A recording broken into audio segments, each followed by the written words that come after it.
Hey everyone, welcome back. David in History for the Ages here. So we do something fun here. History of the toilet in 5 minutes from ancient times to Thomas Crapper, right? We cover pretty much everything in history, and I thought this might be a fun topic for people to learn a little bit about. So we'll go back to the ancient Minoans. This is one of the earliest civilizations, about 200, 2000 BC. This Minoan civilization lived on a little island called Crete, or not so little, just south of Greece. And many people speculate that there was such an advanced civilization that many of the myths of Atlantis were actually based on the Minoans. And we have evidence that they had these underground clay pipes that carried waste away from their city and made them very clean, very advanced for their time period. I have a couple videos on the ancient Minoans if you want to learn more about them. But this was one of the earliest civilizations to have evidence of some sort of plumbing system. Now, everyone's heard of the Romans, and the Romans were known. They had this reputation for their engineering and keeping clean. And what you could see here in this image is what they oftentimes used for the public, for mass people, right? There were also private toilets that for the elites, which showed you how advanced they were, that they were able to accomplish all of this for their civilization.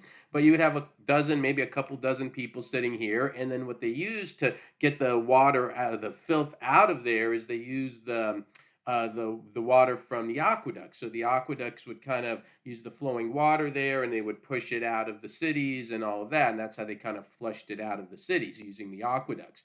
So they were very advanced, and they would use this, but not much privacy here. You can imagine just doing your business in front of a couple dozen other people. Again, if you were an elite person, an emperor, you would have your own private toilets.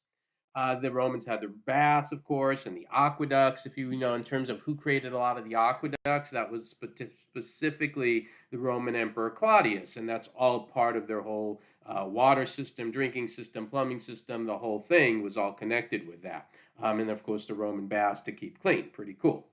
Now, you get into the Middle Ages, and things kind of go down a little bit. The Middle Ages aren't quite as dark as people sometimes think. There's definitely a decline. It's not completely dark civilization. Here's a city called Siena, just a beautiful medieval city. And very often, if one of these cities was near a river, or that's usually very common, you would actually just, do your thing right over the river, right? You would just do your stuff right near a river or stream, and it would just go right there. If you weren't near a river or stream and you were kind of more in a rural area, you might dig a big cesspit where you just dig a deep hole and then you do your stuff and just kind of that's where it ends up going. Now, most people who lived in some of these cities in the Middle Ages oftentimes had chamber pots, and just like that's a toilet. You do your thing and then you have to dispose of it. Now, very often there's a story that people would simply dispose of it by dumping it out the window.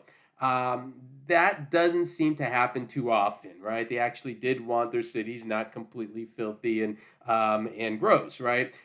This is something I used to think a lot too. Is used to be taught, oh, they just dumped it out the window, looked out below. It may have happened, but it wasn't the most common practice.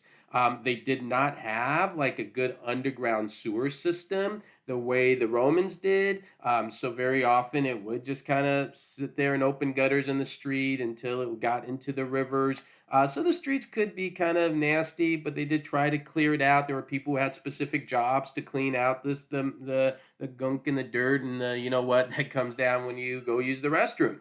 One thing we get out of this is when a man and woman walk hands and walk down the street, the man is supposed to be on the outside, and that's because the cities were pretty filthy. If a horse is coming along or splashing stuff, it hits the man and not the woman. So there you go.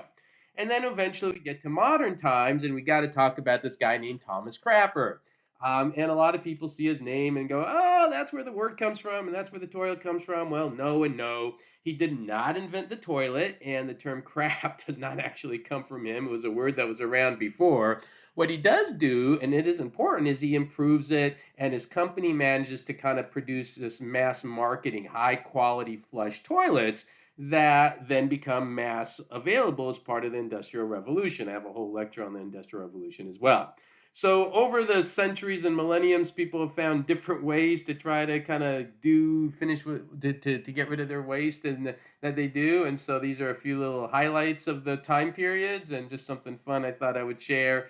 I've got a ton of other lecture material and all sorts of topics, but it shows you we cover pretty much everything in history. So I thought you hopefully found a few interesting topics and some fun discussion topics on this one. All right, everyone. Thank you for watching. Please like, subscribe, leave comments. Love to hear your thoughts on this. Everyone have a great day. Thank you.